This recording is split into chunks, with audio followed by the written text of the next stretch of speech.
Merci Pierre de cette introduction. Moi je suis là pour deux raisons ce soir.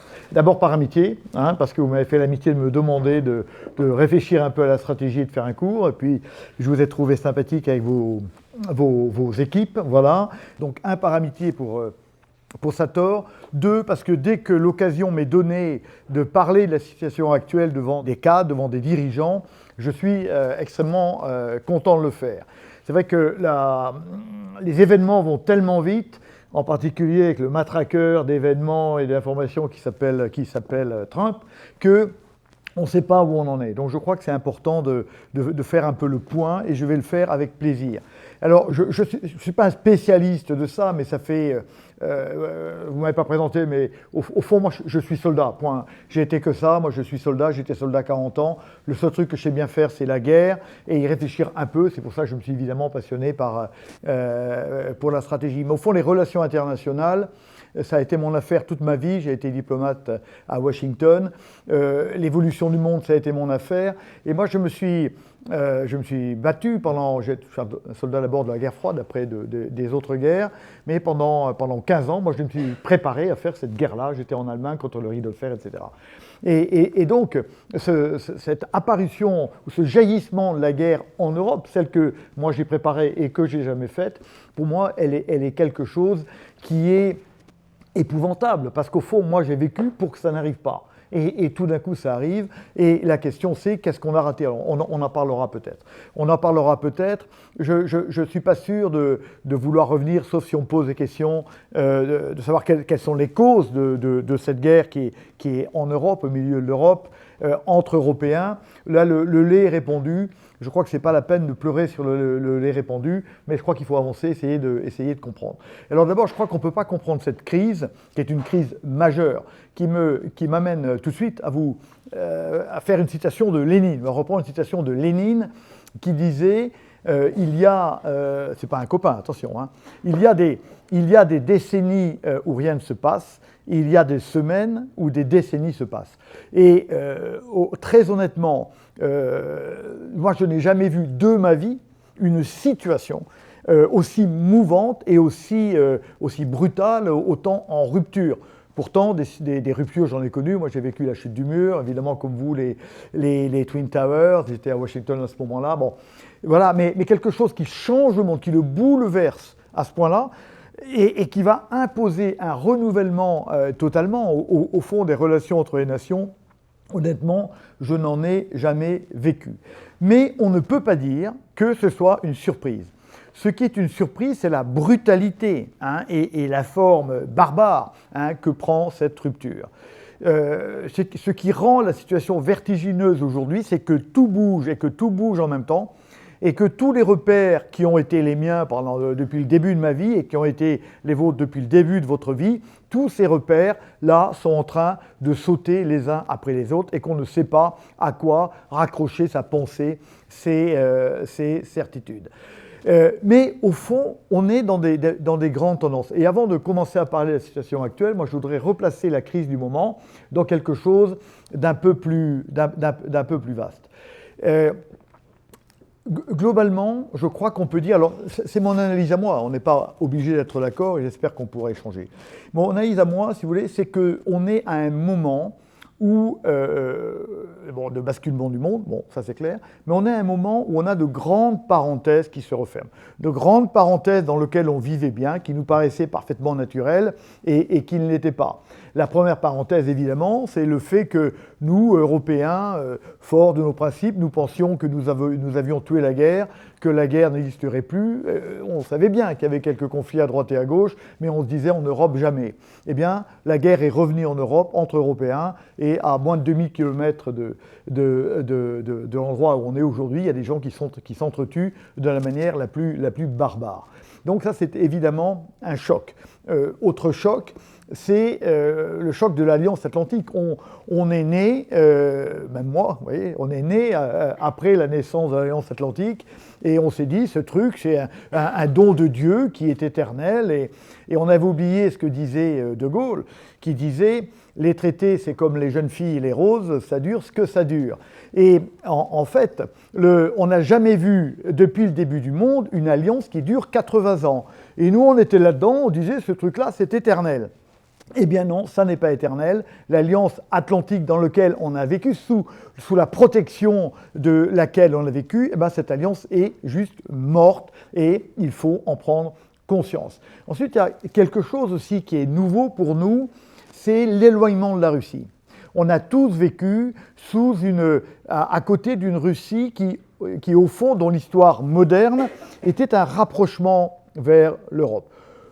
La Russie est profondément un pays asiatique, mais on sait que depuis le début du XVIIIe siècle, avec Pierre le Grand et Catherine II, mais les deux ont cherché à se rapprocher de l'Europe, et ça s'est traduit par le XIXe siècle, qui a été le siècle le plus européen de la Russie, et tous les noms des grands Russes que vous connaissez, les Tchaïkovski, les Tolstoï, etc., sont des Russes du XIXe siècle. Et finalement, au XXe siècle, à part la période de Staline, on est aussi dans une Russie qui veut affirmer son caractère européen, le Gorbatchev parlant de la maison commune, etc.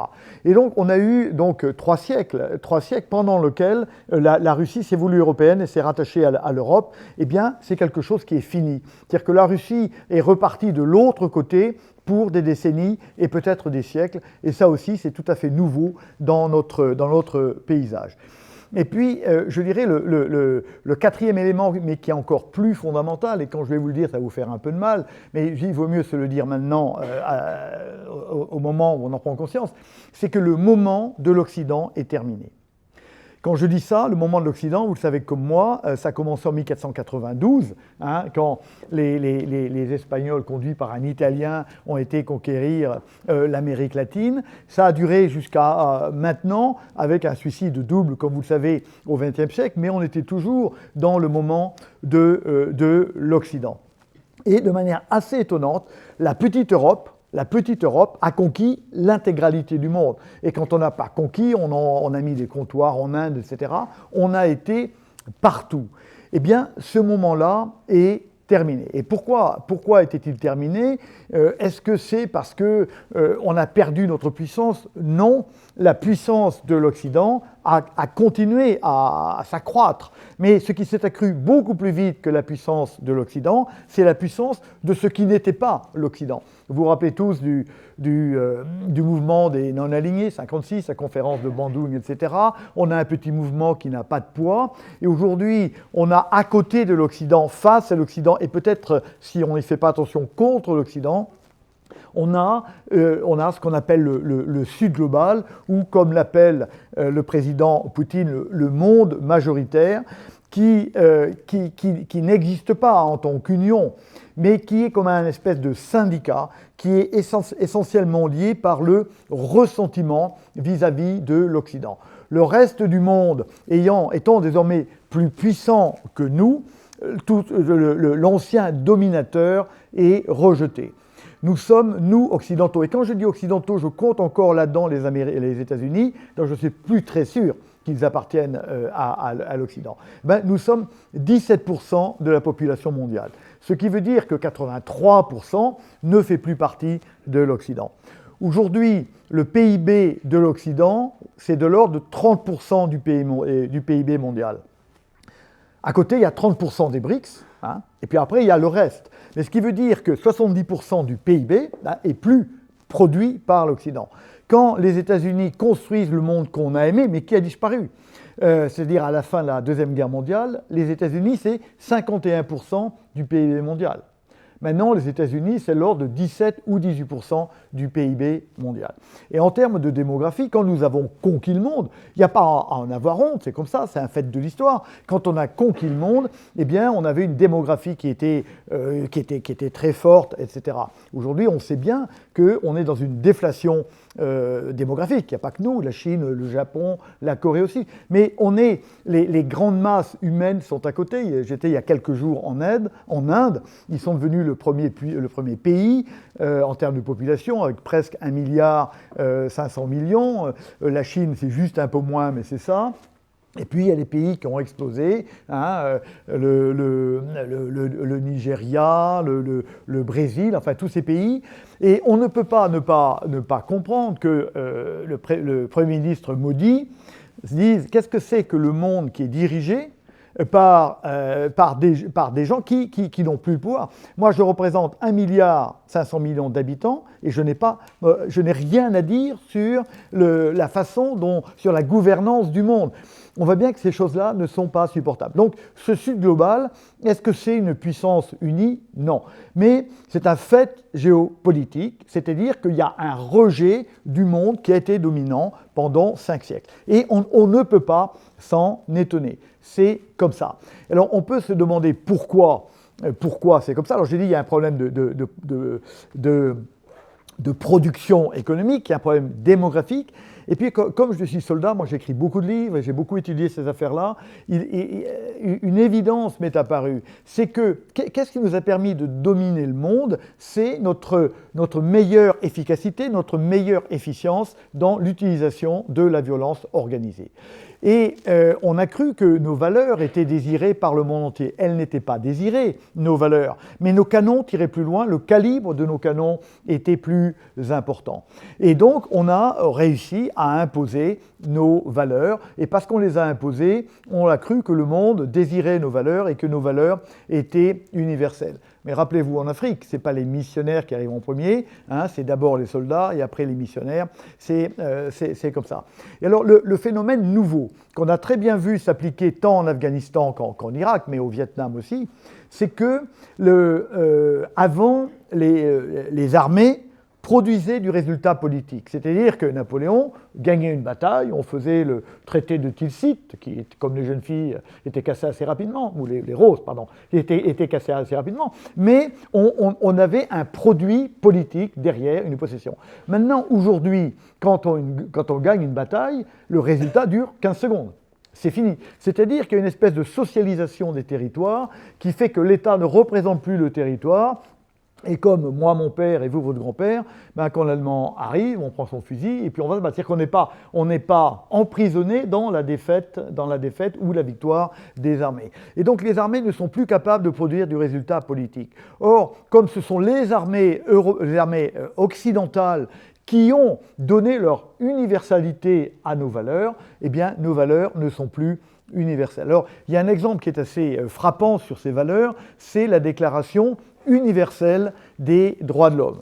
Vous vous rappelez tous que cette Déclaration universelle des droits de l'homme, c'est une déclaration de l'ONU qui a été faite en 1947. Et il y a le secrétaire général de l'ONU demande à un comité de rédaction de rédiger la Déclaration universelle des droits de l'homme. Qui rédige ça?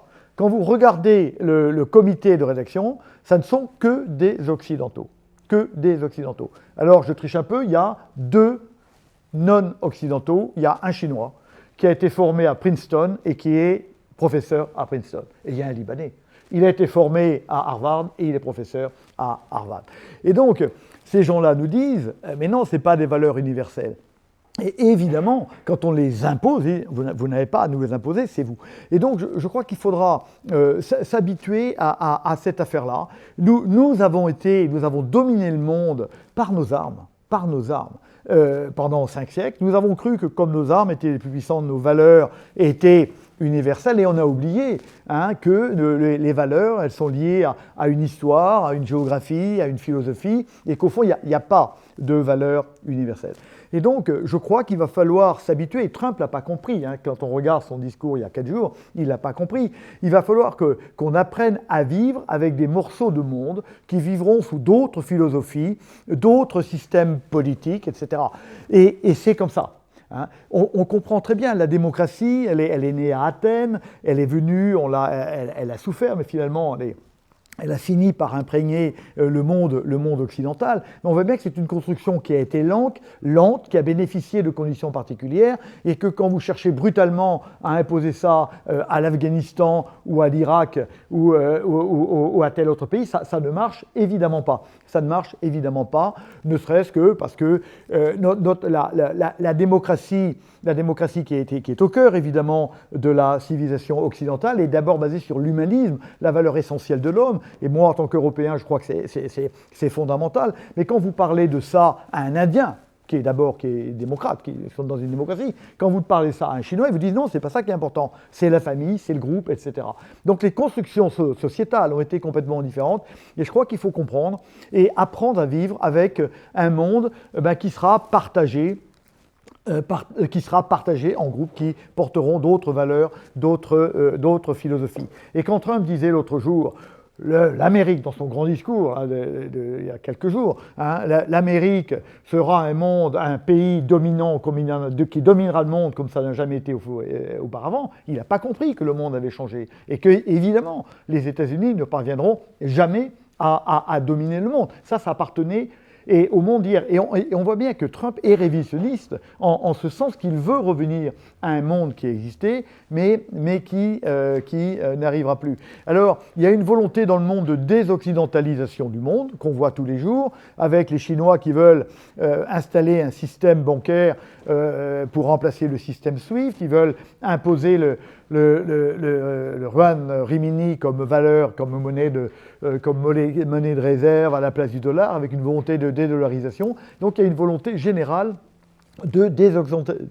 désoccidentalisation du monde. Et ça s'est traduit pour nous, vous le savez, en Afrique, par une volonté de défrancisation de l'Afrique, qui a trouvé son résultat ultime juste avant Noël dernier, quand le dernier avion français a décollé de N'Djamena, après que le président tchadien a dit « les Français dehors ». Et comme vous le savez, quelques jours après, le président du Sénégal a dit « les Français dehors ». Le président de Côte d'Ivoire, non, vous avez le droit de laisser 100 soldats. Ce que je veux dire, c'est qu'en 4 ans, et alors on peut dire, est-ce que c'est le président Macron? Moi, j'en sais rien. Moi, je ne crois pas. Je crois que oui, il y a peut-être eu des maladresses, j'en sais rien. Mais il y a un grand mouvement. Et donc, il va falloir vivre avec cette affaire-là. Alors, quand je dis ça, est-ce que je rejette les valeurs occidentales? Pas du tout. Moi, j'y suis extrêmement attaché. Je crois que l'Europe est une construction extraordinaire, que l'Occident est quelque chose d'absolument extraordinaire, absolument merveilleux, mais il faudra comprendre que d'autres puissent penser autrement. Ce qu'il faut, je crois, rejeter, c'est ce qu'on appelle l'universalisme, dans lequel on est tous tombés après la fin de la guerre froide, après les discours de Fukuyama, etc., en se disant nos valeurs sont bonnes pour tout le monde, on va les développer, chacun a envie de nos valeurs. Eh bien non, donc je crois qu'il ne faut plus le dire, et de la même manière, à l'inverse, je crois qu'il faut défendre nos valeurs chez nous, et autant il ne faut pas dire, ok, nos valeurs sont les meilleures, et autant il faut, je crois, rejeter le multiculturalisme et dire toutes les valeurs se valent, et j'admets que les autres valeurs aient une propension à vouloir se développer chez nous. Je crois que ça, c'est pas bien. Et évidemment, il faut lutter contre le communautarisme. Et je crois que c'est ces deux choses-là, le rejet de l'universalisme, parce que non, nous ne sommes plus au centre du monde, nous ne dictons plus notre loi au monde, et nos valeurs ne sont pas universelles, et rejet de l'autre côté du multiculturalisme, qui voudrait que toutes les valeurs se valent, et que nous pouvons vivre, nous, qu'il est bon pour nous que nous vivions sous d'autres valeurs. Ça, voilà cette histoire. Donc on a ça. Ça, c'est un mouvement profond qui, ça ne va pas changer. Ça va au contraire s'accroître. Après, l'autre élément qui était dans les starting blocks depuis longtemps, c'est évidemment la dérive du continent américain vers son ouest. Alors c'est quelque chose que les gens qui avaient un peu étudié savaient depuis longtemps. Moi, ça fait des décennies que j'écris des articles, des livres en disant l'Amérique va naturellement quitter un jour l'Europe, pour de bonnes raisons. Ça fait longtemps que j'écris, par exemple, ma formule qui était assez connue, c'était « Jamais plus le soldat Ryan ne viendra mourir sur les plages de France ». Et de fait, il ne viendra jamais plus. Et je continuais en disant « Il s'appellera Ramos ». C'est pour ça qu'il ne viendra plus. Et quand je dis ça, ce n'est pas exactement une plaisanterie. Quand on regarde, moi je suis un grand historien, je suis docteur en histoire, mais quand on regarde les raisons pour lesquelles l'Amérique est venue par 2 fois chez nous, elle n'est pas venue pour nos beaux yeux, ne nous trompons pas. Elle est venue pour 2 raisons. Une raison quand même un peu viscérale. Les gens qui débarquent le 6 juin à Omaha Beach sont, donc pour 95% d'entre eux, peut-être plus que ça, d'ascendance européenne. C'est d'autant plus vrai que les soldats noirs ont été laissés derrière parce que l'Amérique raciste du moment considère que les noirs ne sont pas courageux et qu'ils ne doivent pas se battre en première ligne. Donc les gens qui débarquent, ils sont juste blancs, d'origine autrichienne, espagnole, italienne, française, etc. Et Et donc, il y a une espèce d'attachement. Ceux qui débarquent avec Pershing en 1917, c'est exactement la même chose. Hein, on leur dit Lafayette, Pershing dit Lafayette. Hein, ils retournent chez nous. Ils retournent là d'où ils viennent, au fond. Évidemment, cette affaire-là est terminée. Est-ce que vous savez quel est le pourcentage d'Américains d'ascendance européenne aujourd'hui? 45%. On était à 95 en 1945. Là, on est... Et les autres sont d'origine asiatique, d'origine hispanique et d'origine africaine. C'est bien comme ça. Mais en tout cas, ce lien, le viscéral avec l'Europe, c'est fini. Et ceux qui viennent d'Europe, on le voit bien, Marco Rubio, par exemple, qui est le secrétaire d'État actuel, il n'est pas du tout européen, le gars. Enfin, ici, il est d'ascendance, mais son ascendance, ça relève de l'arrivée des Espagnols à Cuba il y a 4 siècles, quoi. Et donc, il ne sait pas ce que c'est, naturellement. Kamala Harris, elle n'a pas un sang, elle n'a pas une goutte de sang européen. Obama non plus, et pas une goutte de sang européen. Donc, et ceux qui sont d'ascendance européenne maintenant, il y a 3 générations ou 4 générations après ceux de 45, et donc ce lien s'est distendu.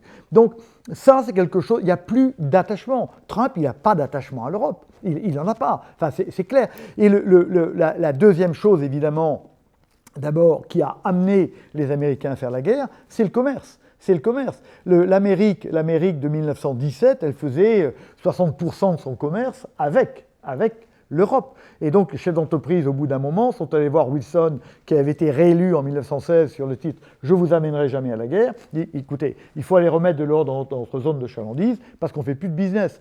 Et en 1941, il s'est passé la même chose. Les chefs d'entreprise sont allés voir le camarade Roosevelt et dit « Bon, ils sont sympas, les Européens, mais là, Monsieur le Président, on ne fait plus de fric, simplement parce qu'il y a encore le bordel dans notre zone de chalandise ». Et donc, les Américains vont venir remettre l'ordre, après faire en sorte que l'ordre demeure, d'où le plan Marshall, d'où la création de l'Europe, etc. Tout ça pour des raisons qui relèvent des intérêts propres, de l'intérêt propre des Américains, et on ne peut pas leur en vouloir, parce qu'on ne doit pas oublier que la boussole des États, c'est leur intérêt, et c'est juste normal. Mais il faut bien comprendre que les États sont d'abord responsables de leur population, de leur intérêt, et donc ça s'est passé comme ça. Et aujourd'hui, vous le savez, pas les 2 tiers, mais 60 à 65% du business américain se fait dans la zone Indo-Pacifique.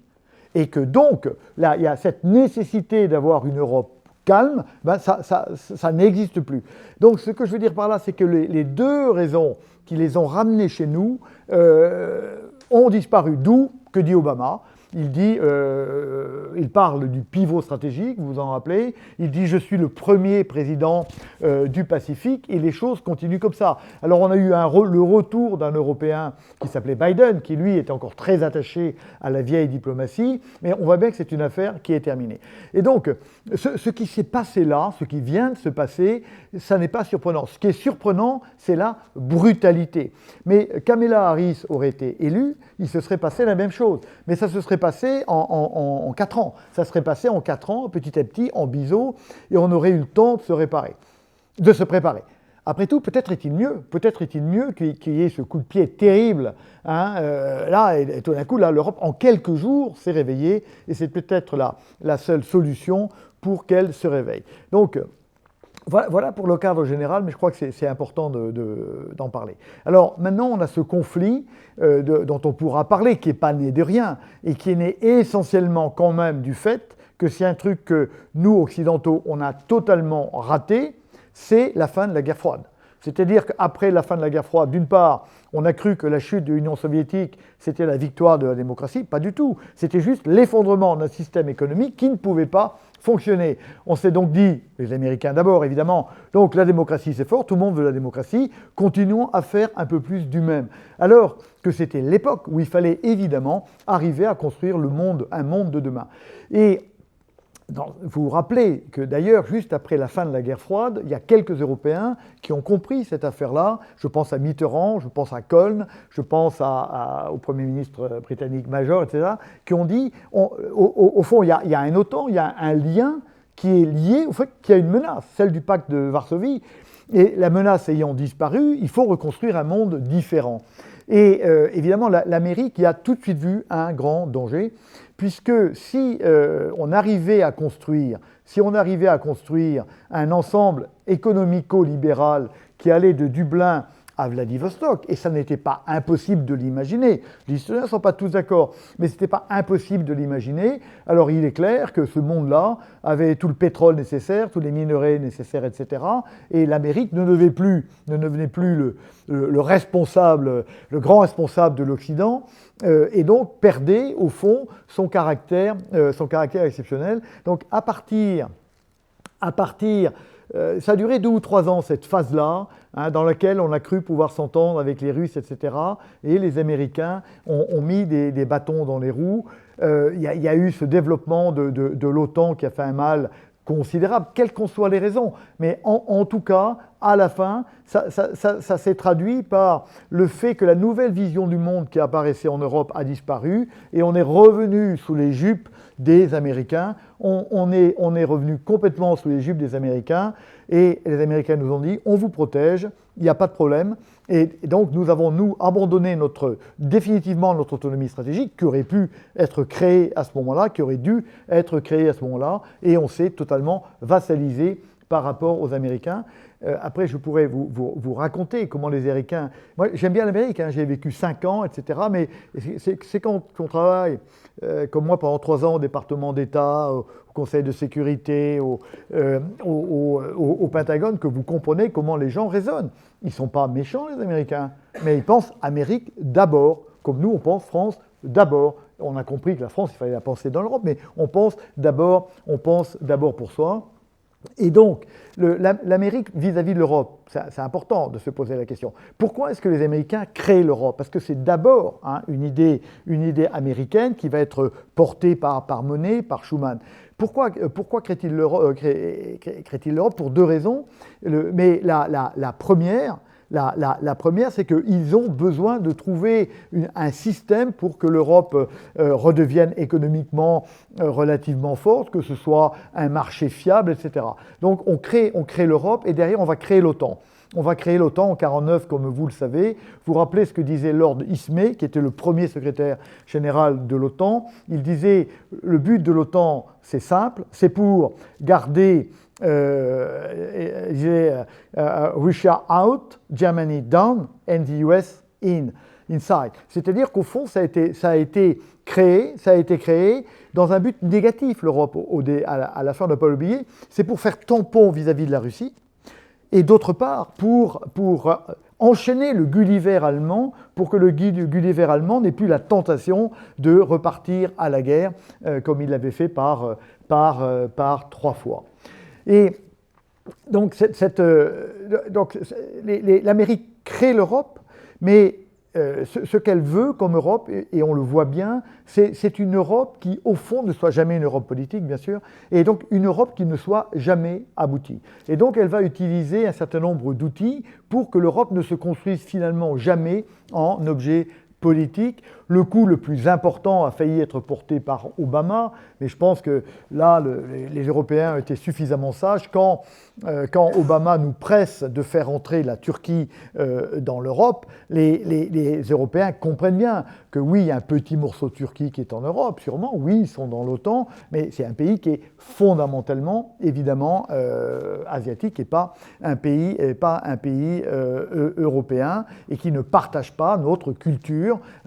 La culture turque ne vient pas d'Athènes, ne vient pas de Rome, etc. Bon, voilà. Et donc, une Europe en perpétuel devenir. Alors, ce qui va avoir des conséquences sur la crise actuelle.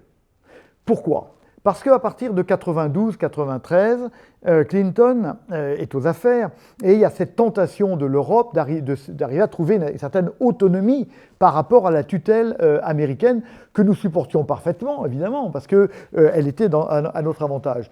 Et Madeleine Albright, qui est la secrétaire d'État de Clinton, va inventer, enfin, je ne sais pas si c'est elle qui invente, mais la politique des 3D. La politique des 3D. Qu'est-ce que ça veut dire 3D? C'est non-discrimination, mais peu importe. Ça veut dire qu'il n'y a pas de statut vraiment différent entre l'OTAN et l'UE, ce qui va nous amener à faire rentrer tous les pays OTAN dans l'UE. Et à ce sujet, vous regarderez parce que c'est facile à voir. et moi j'ai vécu directement là, quand j'étais aux États-Unis, c'est que les calendriers d'élargissement de l'Europe succèdent de quelques années les calendriers d'accession des pays dans l'OTAN.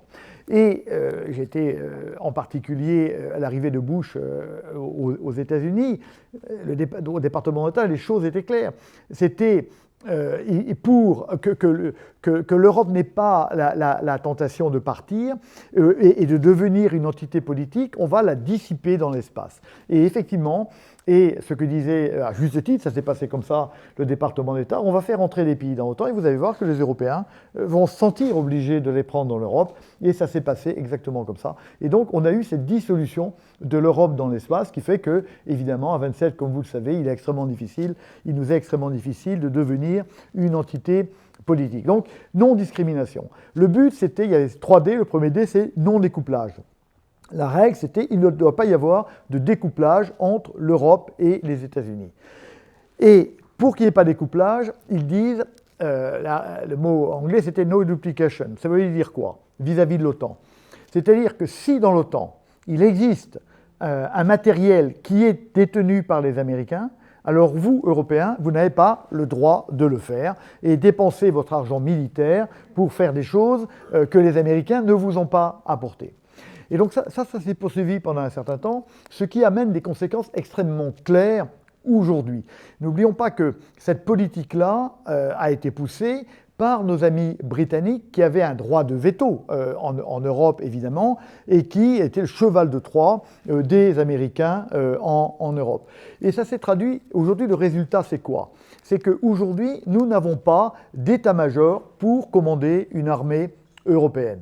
On ne sait pas commander. Tous les grands états-majors capables de commander 500 000 ou 600 000 hommes, ce sont les états-majors de l'OTAN qui savent le faire. Nous n'en avons pas. L'exemple très clair, c'est que quand nous avons fait cette stupide guerre en Libye en 2011, qui était une guerre franco-britannique, il a fallu demander à un état-major de l'OTAN, celui qui était à Naples, de la commander, parce que nous n'étions pas capables d'intégrer une opération de ce niveau dans nos propres états-majors. Nous avons des états-majors, mais nos états-majors font ce qu'on leur a demandé de faire. Ils savent commander des corps d'armée. On a un état-major, nous Français, à Lille, qui est un état-major de corps d'armée. On sait commander et intégrer 70 000 hommes, 80 000 hommes, avec les supports, les avions, les satellites qui vont avec. Mais on ne sait pas le faire pour 5 ou 600 000 hommes, ce que demanderait une force européenne. Donc on n'a pas de moyens de commandement, on n'a pas de moyens de planification. Nous ne savons pas planifier de grandes opérations. Moi, j'ai commandé l'école de guerre. L'école de guerre, c'est l'école où on forme les généraux et les amiraux. Et je me rends compte maintenant que ce qu'on me demandait de faire, et c'est ce que j'ai fait, c'était de former ces officiers à commander des forces du volume d'un corps d'armée. Et que, en fait, je ne les ai jamais formés, mais parce qu'on ne m'a jamais demandé, de former ces gens à diriger des campagnes. Alors moi, ça m'a frappé après, parce que j'ai la chance d'avoir fait l'école des généraux américains. Et là, on m'apprenait quelque chose qui s'appelle ce que les Américains appellent le campaigning, c'est-à-dire l'art de faire campagne sur de grands territoires avec des masses de troupes importantes. Mais en France, on ne l'apprend pas. On ne l'apprend pas parce que on commande le maximum des corps d'armée, donc on ne l'apprend pas. Donc on n'a pas ça. Il faut alors, je reviens un peu en arrière pour vous dire qu'est-ce que c'est que les armées européennes. On a des armées qui sont plus ou moins bonnes, etc. On a une armée française qui est de très grande qualité, mais dont vous ne devez pas oublier qu'elle a été formée à partir du contrat opérationnel que lui a donné la nation. Qu'a dit la nation à l'armée française? Vous devez être capable de réaliser des petites opérations à l'extérieur du territoire national, pas trop loin, dans le temps court. Et là, on est extrêmement bon. On est extrêmement bon, on est les meilleurs pour projeter 15 000 hommes avec les appuis, etc. Mais du coup, on a réduit tous nos moyens à ça.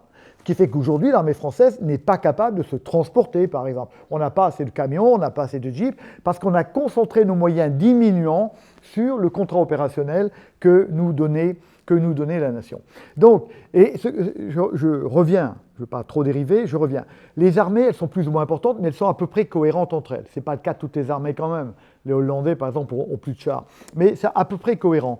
Mais elles sont, l'OTAN, si vous voulez, c'est des armées qu'on plug dans une grande architecture américaine. Et que tout ce qui permet de faire fonctionner une armée de 600 000 hommes, qui serait l'addition des armées européennes, est américain. Alors je vais aller un peu dans le détail parce que c'est important de comprendre tout le renseignement de l'OTAN, ou 90% du renseignement américain, et du renseignement otanien et du renseignement américain. Et s'ils font le coup aux armées européennes qu'ils font actuellement à l'Ukraine, ce qui entraîne les morts ukrainiens là, des dernières nuits, eh bien, on n'est pas capable de faire. Les moyens de communication de l'OTAN sont des moyens américains, c'est Starlink en particulier aujourd'hui. Alors vous savez on est en train d'essayer de lancer des constellations de satellites pour arriver à se dégager de la tutelle américaine, mais pour l'instant, les communications pour commander en Europe, elles sont américaines. Qu'est-ce qui est américain encore ? Le transport stratégique. Nous n'avons pas un avion de transport stratégique parce qu'on utilise les gros avions américains. On a l'A400M, nous par exemple, mais l'A400M, c'est un avion tactique, c'est pas un avion stratégique. Ce sont de petites distances avec peu de matériel, contrairement aux énormes avions américains. On n'a pas de capacité de refueling, c'est pas un joli mot français, mais de ravitaillement en vol. Nous, on a quelques avions, je sais pas 4 je crois, de ravitaillement en vol qui sont suffisants pour ravitailler nos avions porteurs d'armes nucléaires, point barre. Mais on n'a pas d'avion pour ravitailler nos avions pendant une campagne aérienne. Pourquoi ? Les Américains, eux, ont des tas d'avions. Ils ont dit, vous en faites pas, si on fait la guerre, on la fera ensemble, on les a. Achetez des chars et des avions, le refueling, c'est moi. Donc aujourd'hui, on n'a pas. Qu'est-ce qu'on n'a pas encore ? Le feu dans la profondeur, par exemple. Vous savez, les HIMARS et les attaques Kemes dont vous avez entendu parler, eh ben, c'était les moyens essentiels de tirer dans la profondeur, ce qui est fondamental dans une guerre. Eh ben, on n'en a pas, ou on en a extrêmement peu, parce que les Américains ont dit, nous on les a, vous emmerdez pas avec ça. Quelque chose qu'on n'a pas non plus, par exemple, alors ça vous paraît bénin, mais c'est extrêmement important. Nous n'avons plus de missiles pour détruire les radars adverses. Les Français ont eu la dernière fois qu'ils en ont eu, c'est le radar Martel. On n'en a plus depuis 1997. Pourquoi ? Parce que les Américains ont dit, mais non, vous en faites pas, nous on les a, n'en ayez pas. Alors ça a eu une conséquence, par exemple, pendant la guerre en Libye. Toujours cette stupide guerre en Libye qui a cassé le Sahel pour 50 ans. Là. Il fallait aller tirer sur les chars de Kadhafi. Et très rapidement, l'armée de l'air britannique et l'armée de l'air française a dit mais on ne peut pas faire. On ne peut pas faire parce qu'on n'a pas d'armes pour aller détruire les radars des armes anti-aériennes libyennes, qui étaient très équipées avec des armes russes d'ailleurs. Et donc, les Américains ont fait la guerre que 2 jours, mais ils ont fait la guerre juste pour faire ce qu'ils avaient fait en Irak d'ailleurs en 91, pour aller détruire tous les radars libyens. Et une fois que les radars ont été détruits, eh ben nous, nos avions Rafale et puis les avions britanniques ont fait merveille. Mais ils n'auraient rien pu faire dans ce jeu, ils auraient été juste détruits. Et ça, on l'a pas. On l'a pas. Donc tout ça pour vous dire que aujourd'hui, la grande difficulté, c'est pas tant pour l'Europe d'avoir des chars et des avions, parce qu'on en a. Alors le problème, c'est que c'est pas les mêmes, c'est un peu compliqué. Mais le problème, c'est que toute cette architecture-là, on l'a pas. On n'a pas de moyens de renseignement, on n'a pas de moyens de transmission, on n'a pas de feu dans la profondeur. Et donc, c'est ça le véritable problème. Et c'est pour ça que pour l'instant, il faut évidemment ménager Trump, parce que si l'OTAN disparaissait d'un coup, bon, ce qui est peu probable, mais juste on ne saurait pas faire. Ou si juste Trump dit je suis toujours dans l'OTAN, mais toutes mes troupes là, vous rentrez aux États-Unis, nous on ne sait pas faire. On sait pas faire. Ou si Trump dit je vous fais le coup de Gaulle en 67, je n'appartiens plus à l'organisation militaire intégrée, on ne sait pas faire. C'est pour ça qu'il y a un moment de fragilité, et c'est pour ça qu'on est même dans un moment de fébrilité, où les Européens se rendent compte que l'Europe, c'est-à-dire nous, nos valeurs, nos territoires, nos familles, sommes en danger. Est-ce que ça veut dire que la Russie pourrait, admettons que les choses se terminent au pire en Ukraine, ce qui n'est pas impossible aujourd'hui, c'est-à-dire qu'il y a finalement, vous avez vu que les Russes sont en train, le New York Times le décrivait très bien dans son numéro d'aujourd'hui, les Russes sont en train de reprendre presque toute l'avancée ukrainienne de Koursk, si vous voulez. Et en même temps, ils sont en train de pousser extrêmement fort dans le Donbass, avec une armée qui est aveugle. Et c'est pour ça que Trump est criminel, si vous voulez. L'armée ukrainienne, aujourd'hui, elle est juste aveugle. Elle ne peut pas savoir. Je ne sais pas s'il y a une corrélation, mais en tout cas, ça s'est fait en même temps. C'est au moment où le renseignement américain a été coupé, c'est à ce moment-là que les Russes ont attaqué. Pourquoi ? Parce que un des problèmes du renseignement, c'est le renseignement stratégique. Les Ukrainiens ont évidemment du renseignement tactique, c'est-à-dire qu'ils ont des petits drones qui arrivent à voir ce qu'il y a jusqu'à 10 km, si vous voulez. Mais derrière, ils ne voient pas, parce que vous pouvez le voir qu'avec des satellites. Et donc, à partir de ce moment-là, vous ne voyez pas les grands mouvements de troupes et vous êtes, ce qu'on appelle nous militaires, surpris opérationnellement. Vous doutez bien qu'il va se passer quelque chose, mais vous êtes en arrière, vous ne pouvez pas déplacer vos réserves pour parer les coups. Et là, il y a presque une corrélation, enfin, il y a au moins, ça se passe en même temps, cette histoire-là. Donc, qu'est-ce que je disais là? J'ai oublié là. Qu'est-ce que je voulais dire? Oui, voilà, merci. Si ça se termine mal, en Ukraine, est-ce que les Russes sont capables d'avancer davantage? Non. Non, parce que leur armée est quand même profondément abîmée. Ils ont eu des morts par centaines de milliers. Vous savez bien que le président Poutine n'a pas voulu remobiliser pour conserver la population derrière lui. Donc c'est une armée qui est en difficulté. C'est une armée qui est en difficulté et qui d'ailleurs, Poutine le sait, c'est sa faiblesse, qui ne peut pas continuer la guerre très longtemps. Les spécialistes, dont je ne suis pas, considèrent que la Russie peut continuer la guerre à peu près jusqu'en 2025. Et les économistes, et j'en suis pas un non plus, considèrent que le système économique russe est en surchauffe et que ça ne peut tenir que jusqu'à fin 2025, début 2026. Alors ça, c'est une faiblesse russe qui est intéressante parce qu'à un moment donné, Poutine va avoir besoin lui-même de s'arrêter. Et d'ailleurs, évidemment, Zelensky le sait bien. Le problème, c'est que Zelensky, lui, il a besoin d'arrêter avant. Et donc, tout ça, c'est vrai. Et ce que je voulais dire, c'est que nous ne sommes pas en économie de guerre. La Russie n'est pas en économie de guerre, mais la Russie est en économie de guerre. Les États-Unis, nous, non. La Russie, oui. C'est-à-dire que la production d'armement a augmenté de 220% entre 2022 et 2024. D'accord? C'est-à-dire que les Russes produisent de plus en plus d'armement. Par exemple, je n'ai pas tous les chiffres en tête, mais le chiffre des chars m'a frappé. Ils ont réussi à construire ou à rénover des vieux chars, 1500 chars, pendant l'année 2024. D'accord? Et on voit bien que le flux rentrant russe est très largement supérieur au flux rentrant occidental en Ukraine, surtout quand il est arrêté. Ce que je veux dire par là, c'est que la Russie ne pourra pas reprendre la guerre, mais il n'est pas du tout impossible qu'elle le reprenne.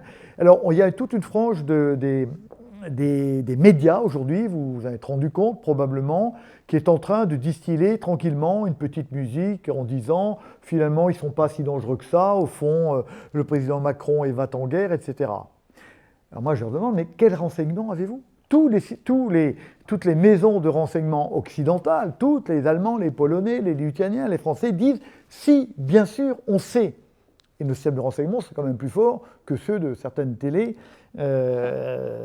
installées dans le 15e arrondissement, par exemple. Bon, mais il y en a plusieurs, je ne dis pas, il y en a plusieurs dans le 15e arrondissement. Bon, et donc, alors est-ce que la Russie va aller directement attaquer les pays occidentaux? Probablement pas. Mais il y a des grosses faiblesses, et vous connaissez les faiblesses comme moi. Si jamais l'Ukraine perd, si jamais la Russie perce, Odessa peut très bien tomber. Odessa, c'est très près quand même de la ligne de front. Et derrière Odessa, vous savez qu'il y a la Moldavie qui est extrêmement prête. C'est pour ça que le président Macron a reçu, je crois, aujourd'hui ou hier, la présidente moldave pour l'assurer, etc. Bon.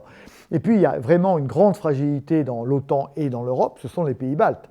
Hein, vous avez bien vu qu'il y a juste un col de cygne qui relie l'Europe aux pays baltes, hein, ce qu'on appelle le Suwałki Gap, hein, la trouée de Suwałki, qui est entre, il ne faut pas que je me trompe, entre la Russie ou la Biélorussie et l'enclave de Kaliningrad. Il y a 80 km. 80 km, ça se fait comme ça. Hein. Si jamais il faut tout faire pour que ça n'arrive pas. Mais si jamais l'Ukraine tombe, on enlève 2000 km de front à la Russie. Hein. C'est-à-dire que la Russie, elle peut concentrer ses troupes au sud ou au nord, étant tranquille sur tout l'espace ukrainien. Donc, il n'y a pas de relance immédiate, mais on a des fragilités. Ce qu'on a compris, le président, qu'on aime ou qu'on n'aime pas, mais Hollande le disait hier je sais pas quoi, sur RTL, je crois, il disait, je connais Poutine, il s'arrête que sur la détermination. Et tout le monde le dit. Hein, pour arrêter la Russie, elle est pour un certain nombre de raisons dont on peut reparler, mais parce que c'est dans ses gènes. Elle est impérialiste par nature. Elle est impérialiste par nature et elle ne s'arrête que sur la volonté des autres, par exemple la volonté de l'Autriche-Hongrie, ou sur les mers, par rapport, par exemple, à la Baltique. Quand Catherine II lance son affaire, ça s'arrête là-dessus. Et que donc, il faut mettre un mur, il faut endiguer, et l'endiguement ne peut être que la détermination et la volonté. Et cette volonté, il faut la montrer. Le vieil adage qui dit que si tu veux pas la guerre, il faut la préparer, est parfaitement vrai, évidemment. Et je pense qu'il serait parfaitement déraisonnable de se dire « mais non, il y a quand même peu de risques qu'il le fasse ». Et s'il le fait ? Et s'il le fait, rappelez-vous, 38, alors évidemment on cite 38, mais c'est intéressant, à partir du moment où Daladier et Chamberlain, Daladier qui signe, parce qu'il est trahi par Chamberlain, n'oublions pas cette affaire-là quand même, Daladier signe, que dit Hitler? Il les prend dans ses bras, les Daladier et les Chamberlain, il leur dit bravo, vous venez de gagner une paix pour 1000 ans. Elle a duré 6 mois. Elle a duré 6 mois. Donc, à un moment donné, il faut être ferme. Et vous avez vu, vous avez entendu que les pays européens, en 4 jours, là, ils se sont dit, attends, là, on est vraiment mal. On est vraiment mal. Si la Russie, si les États-Unis nous laissent tomber, aujourd'hui, on ne sait pas. On a compris, vous l'avez compris comme moi, la saloperie que viennent de faire les Américains à l'Ukraine, c'est quoi? Ils ont fermé les radars des F-16.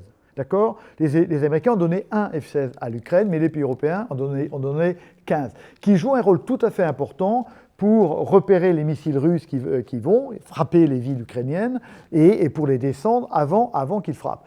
Eh bien, ils n'ont plus, parce que ça s'arrête depuis le Pentagone, ce truc-là, ils ont arrêté les radars, ce qui fait que les radars ukrainiens, aujourd'hui, des F-16, sont aveugles. C'est pour ça qu'aujourd'hui, ils travaillent avec nos Mirages, parce que nous, on a donné des Mirages, et que la France, elle a des radars et des armes dont le bouton marche arrêt, et pas au Pentagone. Et tous les Européens qui se sont dit, il suffit d'acheter du F-35 et on va être défendu par les Américains, qui se rendent bien compte que c'est faux. En revanche, les centaines de millions, les milliers de millions qu'ils ont mis pour acheter des F-35, ils savent que du jour au lendemain, ça ne sert plus à rien. Parce qu'il suffit que le Pentagone ferme, en quelques jours, les F-35 sont cloués au sol. C'est pour ça qu'il y a une vraie fébrilité aujourd'hui, il y a une vraie fébrilité. Et vous voyez les pays, la Pologne, l'Allemagne, vous avez vu comment l'Allemagne, tout d'un coup, avec le futur chancelier Merz, a compris qu'on avait changé de monde. Scholz l'avait dit, mais il n'avait pas compris. Lui, il n'a pas dit, mais il a compris. Hein. Il y a un véritable changement de monde et on ne peut pas imaginer qu'on vit toujours sous le monde d'avant. La Pologne, qui était sous l'Égypte des États-Unis depuis tout le temps, eh bien, ils ont bien compris. Le camarade, comment il s'appelle, Premier ministre, Tusk, a bien compris qu'ils étaient plus fiables, ces gars-là. Ils étaient plus fiables. Il faut dire quand même qu'ils avaient bien fermé les yeux. Hein, parce que quand vous êtes historien, vous savez bien que les Américains ont laissé tomber tous leurs alliés depuis 1945.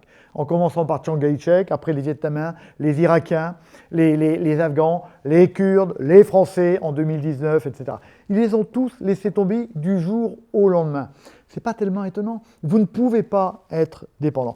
Et donc, ils sont en train de se rapprocher de la France en demandant l'élargissement du bouclier nucléaire français, ce qui, évidemment, a du sens. C'est quelque chose qui est extrêmement compliqué, bien sûr, mais quand le président Macron, dans son adresse jeudi soir, je crois, dernier, dit « je vais ouvrir ce chantier », il a raison de le faire. Parce que, vous avez dit, les Polonais, les Allemands disent aux Français qu'est-ce qu'on peut faire, etc. Ils disent en même temps, mais nous, on va réfléchir à faire des armes nucléaires. Ben ouais. Parce que s'ils ne sont pas protégés, ils vont faire comme la France a fait à la fin des années 50 et début des années 60. Ils vont se doter d'armes nucléaires. C'est techniquement possible pour eux. Ils sont bons. Ça va prendre du temps, ça coûte de l'argent, mais c'est possible. Et donc, on va assister à une prolifération nucléaire en Europe, ce qui est évidemment pas une bonne idée pour le monde durable que vous inventez ici, hein, parce que ça peut avoir des conséquences assez néfastes, ce truc. Hein.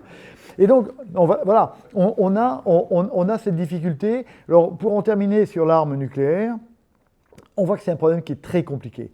Parce que si on dit, OK, alors on n'a pas besoin de changer la doctrine pour dire on protège l'Europe. Parce que depuis Chirac, on le dit. Hein, Chirac l'a dit, le président Macron l'a dit, la défense nucléaire est faite pour protéger les intérêts vitaux de la nation.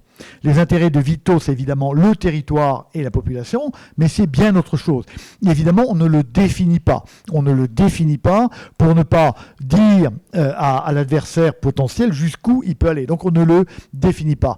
Donc en fait, déjà dans la doctrine, c'est le président de la République qui décide si il va tirer nucléaire pour protéger Vilnius ou pour protéger Varsovie. Mais alors, là, il faut bien voir que la responsabilité du président de la République, elle est absolument considérable. C'est-à-dire que, admettons que les chars arrivent vers Varsovie. Bon. Que fait le président de la République? Il dit, OK, moi, je tire nucléaire. Quand je tire nucléaire, ça veut dire quoi? Je tue 1 million de Russes à Moscou et 1 million de Russes à Saint-Pétersbourg. Parce qu'on n'a pas de petites armes, on n'a que les grosses. C'est comme ça. Et donc, non, mais là, on compte par millions de morts. On ne sait pas faire. Je termine, après je vous donne la parole avec grand plaisir, madame. Bon. Et donc, dans cette affaire-là, est-ce que c'est Varsovie qui sera détruit ou est-ce que c'est Vilnius? Non, c'est là. C'est évidemment Paris. Donc, on voit bien que la responsabilité du président de la République est absolument gigantesque. Donc, c'est un problème qui est très compliqué. Enfin, il faut ouvrir ce débat-là, parce qu'on ne peut pas imaginer une Europe autonome qui a une autonomie stratégique, donc une autonomie militaire, parce que l'autonomie stratégique suppose une autonomie militaire, et on ne peut pas supposer une autonomie militaire sans qu'il y ait un arsenal nucléaire. Parce que, à côté, on a bien vu, l'Ukraine qui n'avait pas d'armes nucléaires, elle s'est fait attaquer, elle aurait conservé en 1994, c'est vrai qu'elle les a perdues en 1994, si elle avait conservé ses armes nucléaires, Poutine n'y serait pas allé.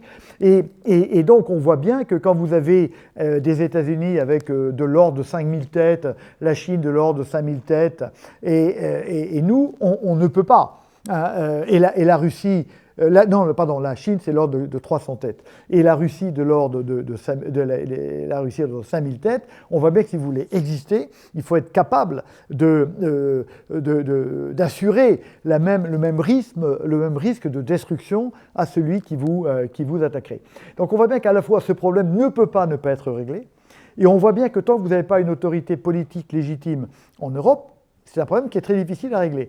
Or, il n'y aura probablement jamais d'autorité politique légitime en Europe, parce qu'un président européen serait forcément élu, si c'est à la majorité, par les Allemands qui sont les plus nombreux, etc. Donc c'est vraiment très très compliqué cette affaire-là. Mais néanmoins, le problème se pose, et c'est un problème qui doit être réglée assez vite. Maintenant, l'Europe n'a pas le choix. On a bien vu d'ailleurs qu'elle se réveille complètement. Elle se met en ordre de marche. Il faut que nous passions en économie de guerre sérieusement. C'est-à-dire qu'il va falloir recruter en masse. Il va falloir produire en masse. Il va falloir changer la façon dont on conçoit les armements, parce que la façon dont on conçoit les armements est une façon obsolète. C'est-à-dire qu'il nous faut 30 ans pour sortir un nouveau matériel, ce qui est évidemment plus possible.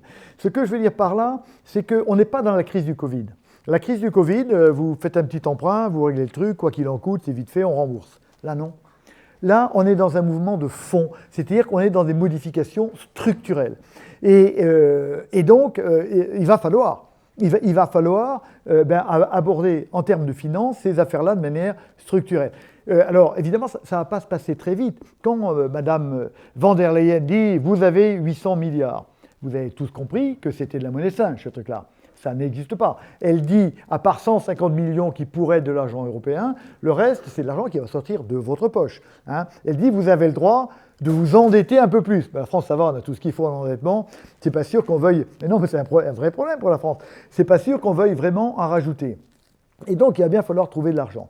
Si vous n'avez pas d'argent européen, et pour l'instant, le président Macron insiste, les pays insistent, mais il y a des pays qui ne veulent pas, les pays frugaux ne veulent pas que ce soit de l'argent européen. Nous, on veut parce qu'on n'en a plus à la maison. Donc, on voudrait trouver un petit quelque chose ailleurs. Mais sinon, il y a l'impôt, mais on sait bien que l'impôt en France, on est le pays le plus taxé au monde, et que donc c'est un peu compliqué. Sinon, il va falloir rééquilibrer les budgets.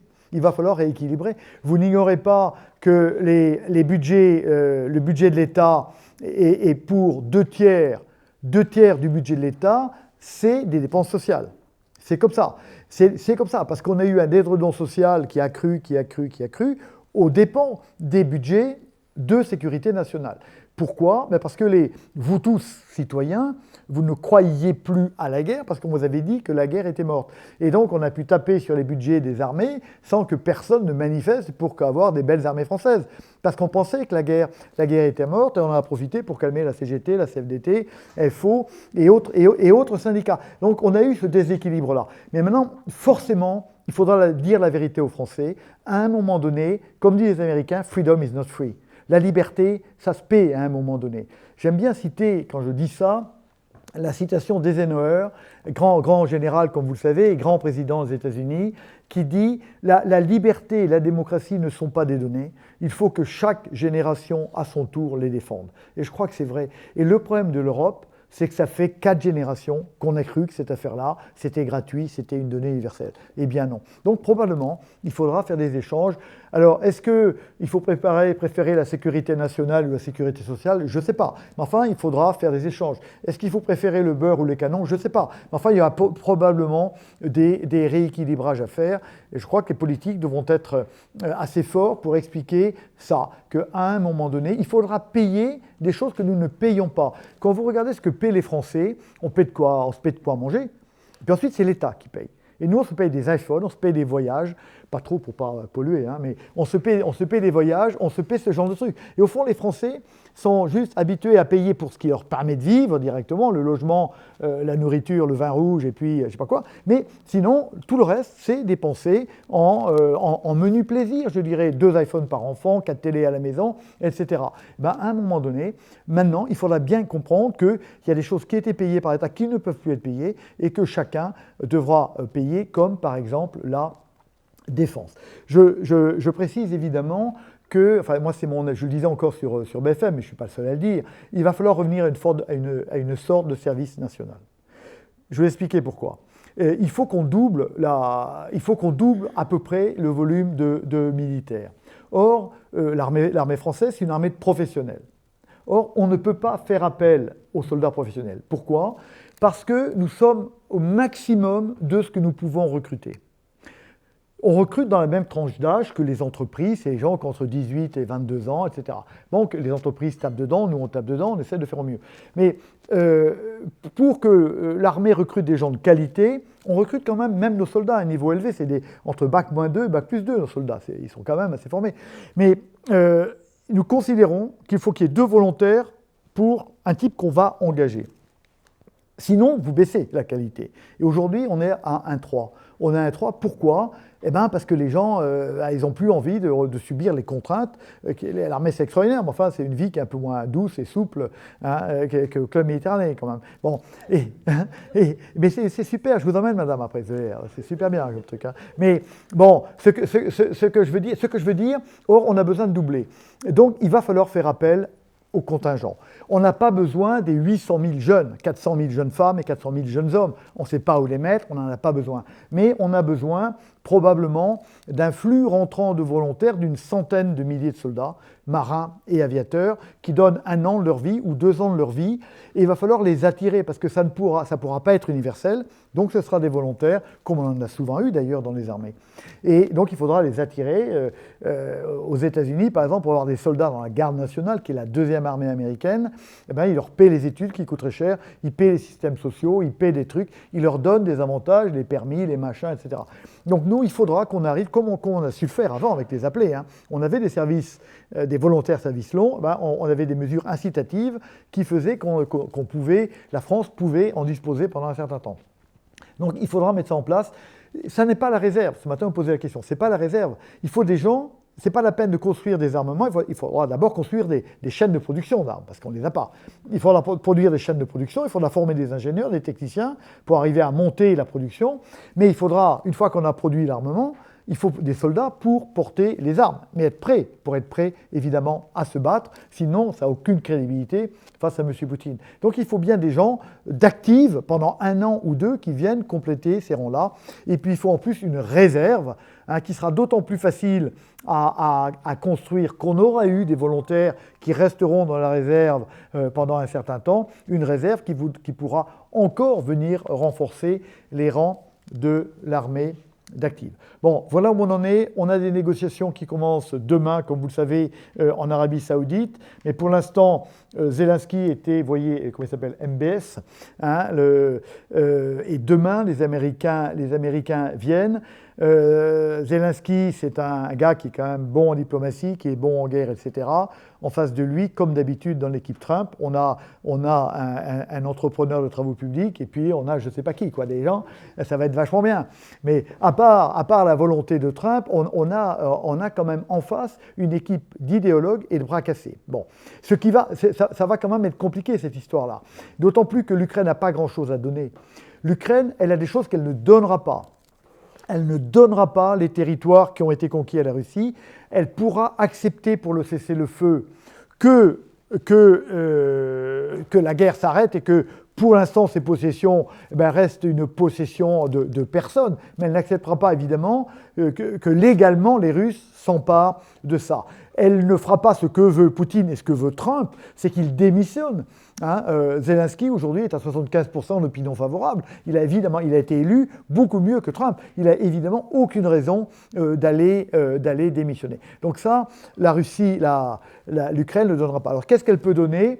Elle peut arrêter les frappes dans la profondeur. Aujourd'hui, elle fait beaucoup de mal à l'infrastructure russe. Elle fait moins de mal depuis qu'elle n'a pas de renseignements. Parce qu'elle ne tapait précisément que parce qu'elle avait les renseignements américains. Maintenant, elle ne les a plus. Donc elle fait moins de mal.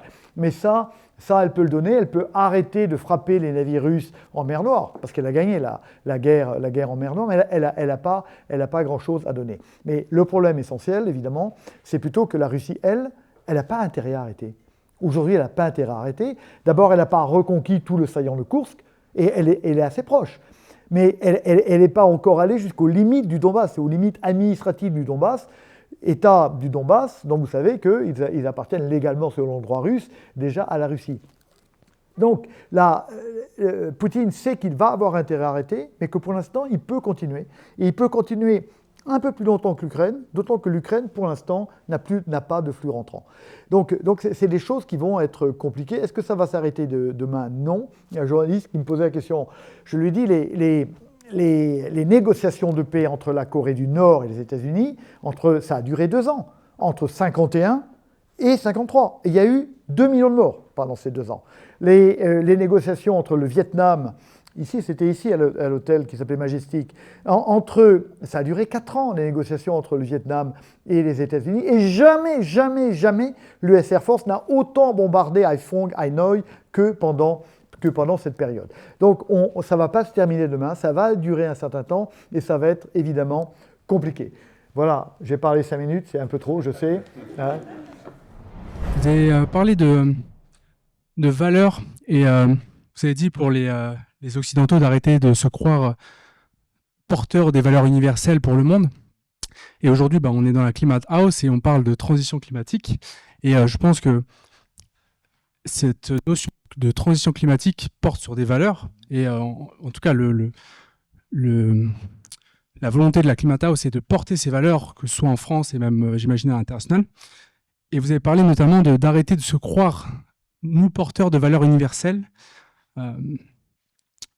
J'entends sur le fait qu'on n'a plus le rapport de force, et pourtant, aujourd'hui, on est dans une certaine urgence, et on n'a pas le choix de porter ces valeurs. Et donc, j'aimerais entendre un peu votre analyse sur quelle est la marge de valeur malgré tout dans ce débat qui est climatique, qui est énergétique, qui est systémique. D'accord, mais là je crois pas que vous parlez de valeur, vous parlez de fait. C'est quelque chose qui est différent. Là, il y a une urgence qui est notoire.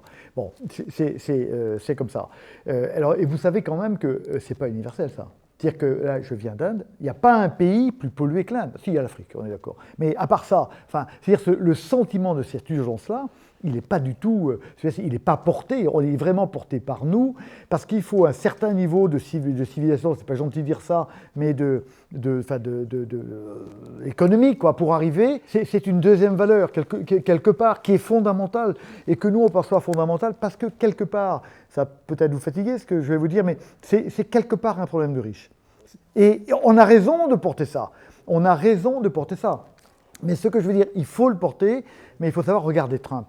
Regardez Trump, hein. Regardez la Russie qui s'en talque complètement, la Chine qui fait semblant, mais qui construit des usines électriques au charbon qui continue à le faire. Donc, je crois qu'il faut le faire, je crois qu'il faut montrer l'exemple, je crois qu'il faut rester ferme sur ces valeurs-là, au moins, enfin chez nous, en espérant qu'on n'ait pas d'équilibrage à faire. Vous savez bien que c'est tout le problème aujourd'hui quand même. Et pour le reste, essayez... Moi, j'étais en Inde avec un guide, là, et j'ai fait pas mal de kilomètres, plusieurs milliers de kilomètres en Inde. Puis à un moment donné, je me rappelle, j'avais un sac, et je lui dis, mais où est-ce que je peux mettre un sac de déchets? Il me dit, non, jetez-le. C'est-à-dire que même le guide, qui était un type qui était intelligent, il jette, quoi. Il s'en fout. Et quand vous vous promenez devant des rivières, les rivières indiennes sont toutes absolument dégueulasses, elles puent, quoi. Ce que je veux dire, c'est que quand vous sortez de notre monde qui est super et qu'il faut protéger, hein, vous vous rendez compte qu'à côté, ces valeurs-là, elles sont pas du tout intériorisées. Pas du tout intériorisées. Alors, je suis bien d'accord avec vous, le problème, c'est que c'est un problème mondial. Et c'est ça le drame, si vous voulez, c'est que tous les grands problèmes, les problèmes de migration, les problèmes de faim dans le monde, etc., c'est des problèmes internationaux qui doivent être réglés par une gouvernance mondiale et qu'on a assisté à l'explosion. L'ONU va mourir évidemment de cette crise-là et que donc la gouvernance mondiale est égale et hélas une idée d'hier alors que jamais le monde n'a jamais nécessité autant de gouvernance mondiale. Et ça c'est un drame bien sûr. Comme l'Europe est en train de commencer à construire une armée, dirons-nous, combien de temps à peu près vous estimez pour la création justement d'un état-major européen, on va dire? Alors, combien de temps ça prendrait? Est-ce que ça serait plus ou moins fiable? Je ne sais pas, dans 5, 10... Non, mais votre question est une vraie question. En tout cas, ça ne se fait pas comme ça. Alors, il y a des moyens qu'on n'a pas. Par contre, faites confiance aux militaires. On n'a pas beaucoup de qualité, mais on en a une. Quand il y a un problème, on trouve une solution. Et que donc, on va tout faire. On va tout faire pour faire en sorte que ce soit le plus rapidement possible. Et en termes d'état-major, je ne crois pas que ce soit si long que ça. Mais il nous manque, mais l'état-major, il nous faut des moyens d'enseignement, on ne les a pas, ça ce sera long. Il faut des moyens de communication, on ne les a pas, ça ce sera long. Alors je reviens sur le thème que vous avez utilisé qui est important sur l'armée européenne. Il n'y en aura jamais. Il ne peut pas y avoir d'armée européenne. Parce qu'une armée, une armée, qu'est-ce que c'est? C'est une armée qui est aux ordres d'une autorité politique légitime. Moi, quand j'étais soldat sur les champs de bataille, quand j'ai donné des ordres qui sont traduits par des morts ou des blessés, j'agissais par délégation directe du président de la République qui avait été élu en France au suffrage universel. Mais tant qu'il n'y aura pas de président européen, et il n'y en aura pas, vous ne pouvez pas avoir d'armée européenne. C'est pour ça qu'il ne faut pas parler d'armée européenne ou de défense européenne.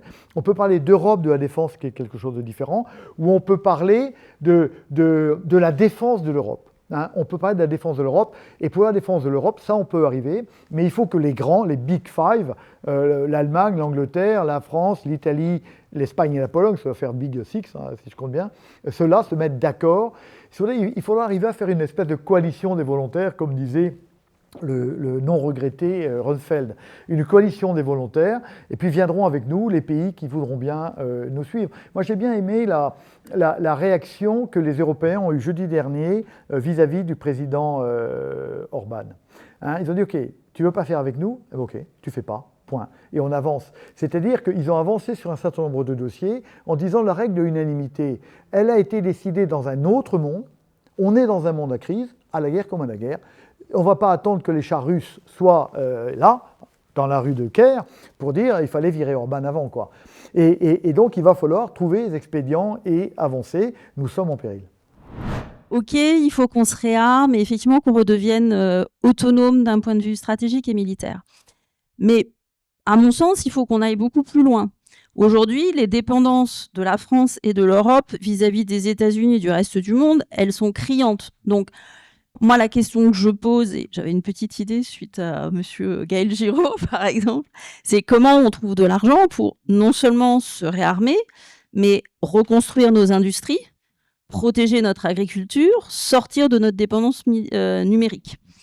Voilà, donc ça, c'est une première énergétique aussi. Parce qu'en plus, et on n'a pas, et financière. Bref.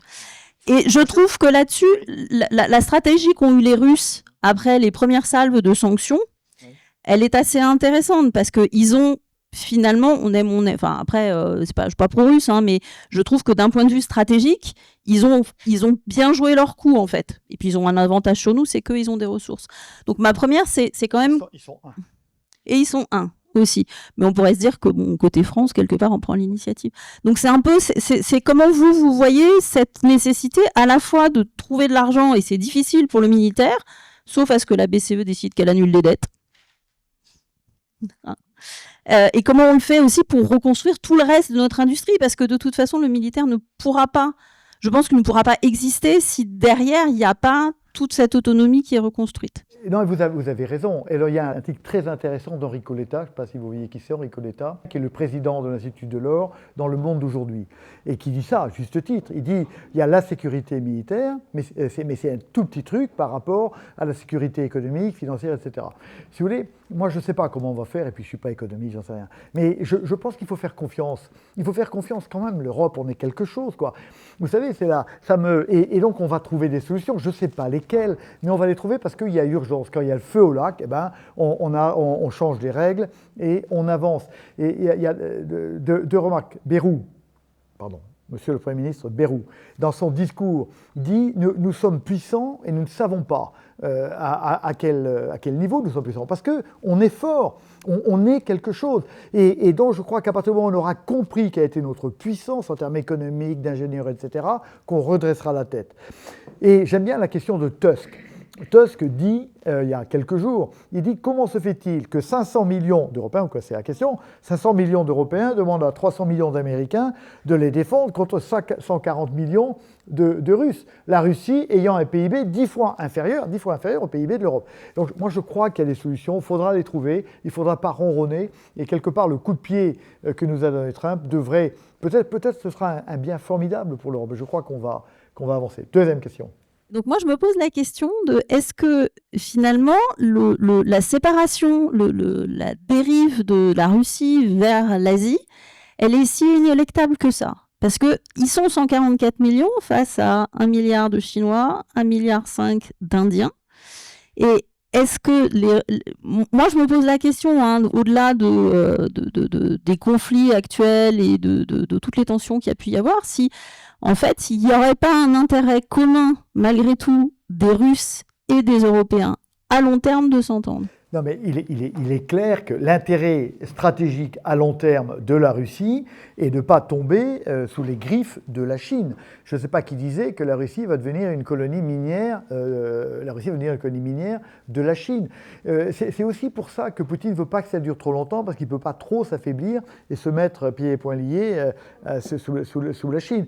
Et ce que vous dites est absolument évident. Le problème, c'est qu'on a raté véritablement la fin de la guerre froide. On a raté. C'est à ce moment-là qu'il fallait reconstruire ce monde. Et comme je l'ai expliqué, les Américains ont tout fait pour que ça n'arrive pas. Est-ce qu'on peut le faire maintenant? Je pense quand même qu'on n'oubliera pas ce que la Russie a fait, dire que ça ne s'arrange pas, cette histoire-là. Ça ne s'arrange pas. Après, on verra. Mais bien sûr, à long terme, oui. Mais là, on parle de dizaines et de dizaines d'années, à mon avis, si vous voulez. Donc, voilà. Il faut, vous le savez comme moi, vous lisez les journaux, vous savez bien toute la propagande qui est faite en Russie sur l'OTAN qui est agressif, l'Europe qui est décadent, etc.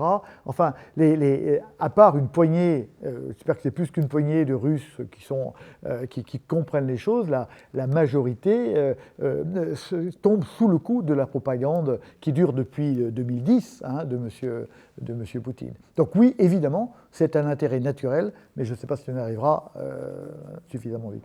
Du coup, on bute sur des ressources. Une armée qui n'a pas de moyens physiques, du coup, elle n'avance pas ou elle ne se protège pas.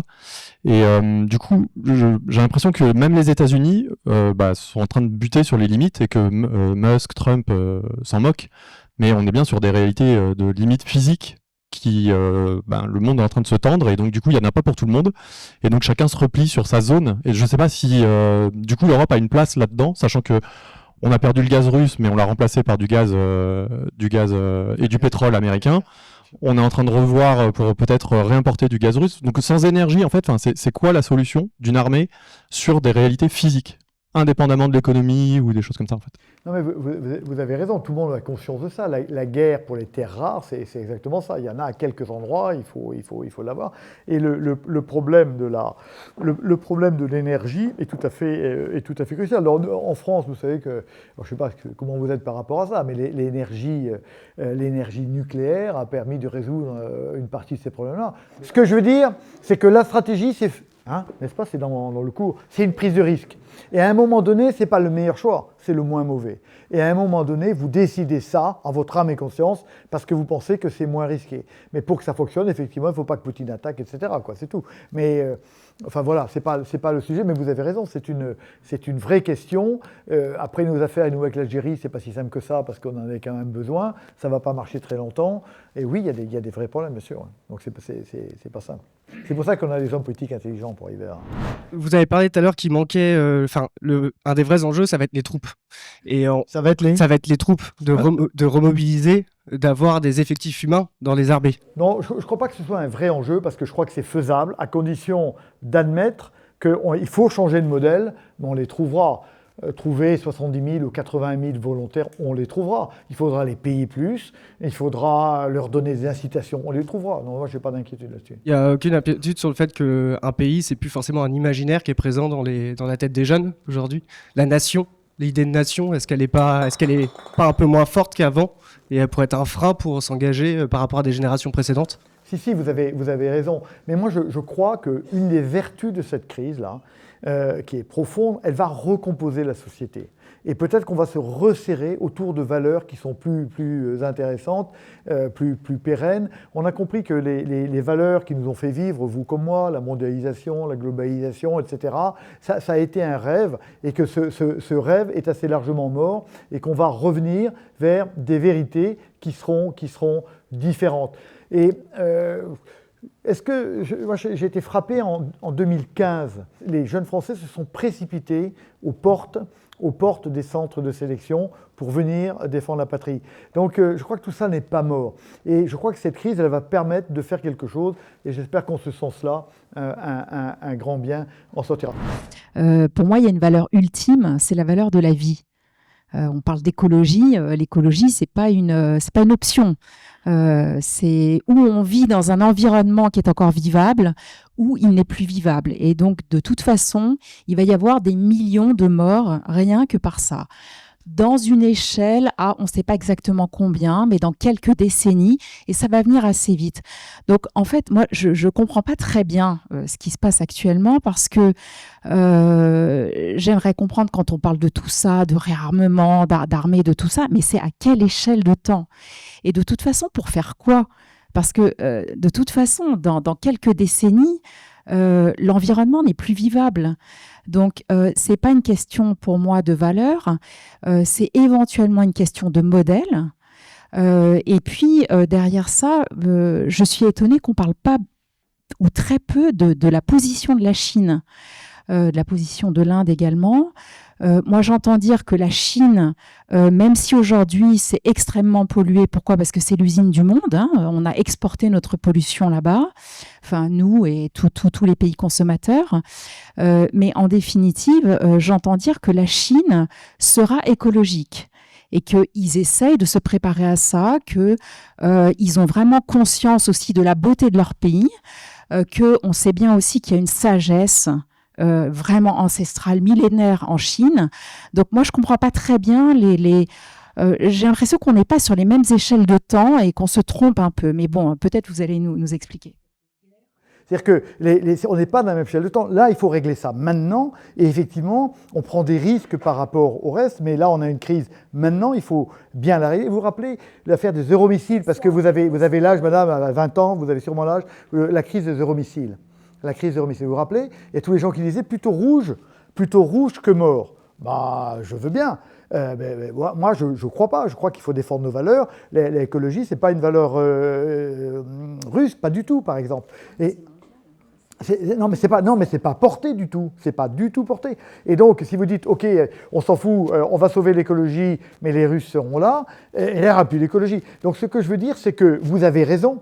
Vous avez raison, mais il y a quand même un problème. Là, moi, j'ai encore envie de vivre avec mes valeurs, avec l'humanisme. Moi, je crois que le respect de l'humain, c'est absolument fondamental, si vous voulez. Et que ça, je crois que ça vaut le coup d'être défendu, et que moi, je ne veux pas sacrifier ça. Donc ça, il faut s'en occuper maintenant, parce que les Russes ne sont pas du tout humanistes, parce qu'ils ne sont pas passés par cette civilisation-là. Et donc, je crois que ça vaut le coup de défendre ces valeurs fondamentales qui sont l'architecture. Et oui, il y a peut-être une prise de risque, mais tout ça, ça lui plaît bien à la Chine. Ça lui plaît bien parce qu'elle voit que les États-Unis déconnent complètement. Ils ont bien vu que Wall Street s'était cassé la gueule encore ce matin, que tout ça, ça ne va pas très bien. Mais enfin, la Chine, comme vous savez, elle n'est pas très bien. Elle est en déflation tout court et elle est en déflation démographique. Donc, elle n'est pas très bien. Et on dit qu'en 2100, il y aura 600 millions de Chinois au lieu d'1 milliard 600 000. Donc, elle est quand même pas très bien. Mais elle attend et elle regarde Taïwan et elle se dit, si jamais les États-Unis laissent tomber l'Ukraine, ce qui est tout à fait probable, alors nous, on pourra aller prendre Taïwan, ils ne vont pas venir nous embêter, si vous voulez. Donc elle est en train de regarder, vous savez comme moi que la Chine, elle a 3000 ans d'existence, les États-Unis, 250 ans. Donc ils ont une vision du temps long qui font qu'ils attendent tranquillement, ils ont une vision cyclique et puis ils attendent de voir ce qui va se passer. Et d'ailleurs, quand Trump croit que Poutine il va réussir à raccrocher Poutine, il se trompe complètement. Parce que Trump, il aura dégagé, peut-être qu'il n'aura plus de pouvoir dans 2 ans s'il perd les mi-termes. Et alors que la Chine va rester. Et donc je crois que cette alliance-là, elle va tenir parce que les démocraties ne sont finalement pas fiables à cause des alternances qui ont fait la grandeur, mais qui ne les rend pas fiables comme alliés. Monsieur. Il était peut-être question effectivement de profiter de ce qui va se passer là, peut-être pour revoir les valeurs, se reconsidérer. On a créé les Nations Unies après la Deuxième Guerre mondiale. Il se trouve, les Nations Unies sont à New York. C'est un groupe important, puissant. Aujourd'hui, avec ce qui se passe, est-ce que cet organisme qui représente tous les gouvernements membres des Nations Unies ont la capacité ou sont capables de se remettre peut-être en question pour devenir autre chose ou agir pour que les choses changent? Ou est-ce qu'il ne va rien se passer? Alors, ma réponse est simple. L'ONU va disparaître, comme la SDN a disparu après la Deuxième Guerre mondiale, d'avoir été incapable d'empêcher cette guerre mondiale. Donc je pense que l'ONU, pas l'UNESCO, pas les différentes agences qui font un travail remarquable, etc. Ça va rester parce que c'est des structures. Mais la gouvernance, à partir des 5 pays du P5 qui contrôlent tout, ça va évidemment disparaître parce que ça ne représente pas le monde tel qu'il est aujourd'hui.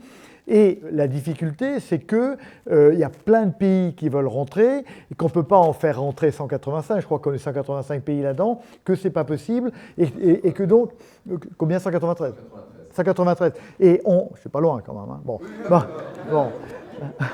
Ouais, merci. Et donc, il est évident que cette gouvernance-là va exploser et qu'elle devra être remplacée. On ne va pas très bien exactement par quoi, parce que nous, on n'a pas envie. Il y a l'Allemagne qui voulait venir avec nous, il y a l'Europe. On n'a pas envie, les Français, les Russes n'ont pas envie, les Chinois n'ont pas envie, les Américains n'ont pas envie, etc. Donc, c'est quand même extrêmement compliqué. C'est un système qui est auto-verrouillé, mais qui va quand même exploser. Mais au niveau de sa gouvernance. Moi, je crois que ce que sait faire l'ONU fait des tas de choses remarquables, ça va quand même perdurer. C'est très rapide. En fait, moi, je suis italienne et je voulais avoir votre avis sur la position de l'Italie avec Giorgia Meloni, qui on ne peut pas dire franchement qu'il soit un grand soutien de l'Europe en ce moment. Qu'est-ce que vous en pensez dans les équilibres internes de l'Europe avec la position? D'accord. Moi, alors d'abord, je pense que l'Italie est un pays formidable. Si je n'étais pas français, je voudrais être italien. Bon. À côté de ça, on a le problème de Meloni, mais qui a été démocratiquement élu. Mais on voit bien qu'elle est déchirée entre son amitié idéologique avec Trump et sa nécessité d'être européenne. Bon, elle a fait la gueule, on voyait bien sur les photos l'autre jour dans le sommet à l'Élysée, elle n'était pas contente, mais elle met de l'eau dans son vin. Elle sait bien que son l'avenir de l'Italie, il est européen. On ne va pas déménager la botte pour le mettre dans le golfe d'Amérique, comme dirait M. Trump. Donc elle est en train d'évoluer, mais je crois qu'elle évolue dans le bon sens en comprenant bien qu'elle est fondamentalement un pays non seulement européen, mais fondateur. Et la culture de l'Europe, elle vient pas que de l'Italie, mais quand même beaucoup de l'Italie. Et donc, moi, je pense que ça va évoluer correctement. Voilà.